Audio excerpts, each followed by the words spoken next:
Let's make কলমি শাক।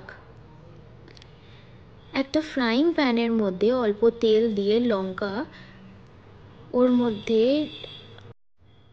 রসুন কুচি আর কেটে রাখা বেগুনগুলো ঢেলে নিতে হবে। তারপর একটুখানি হলুদ গুঁড়ো দিয়ে ওটাকে নাড়িয়ে চাড়িয়ে নিতে হবে।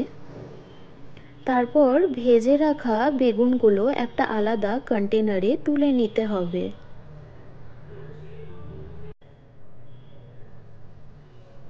তারপর ওই সেম কন্টেনারের মধ্যে শাকগুলো দিয়ে দিতে হবে।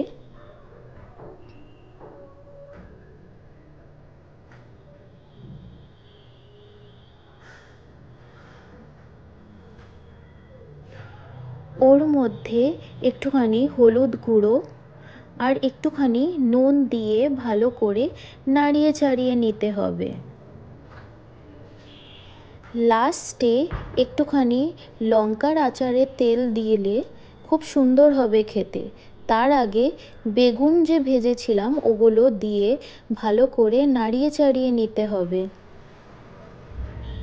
And your kolmi shak is ready. Please do like and subscribe my channel. Thank you.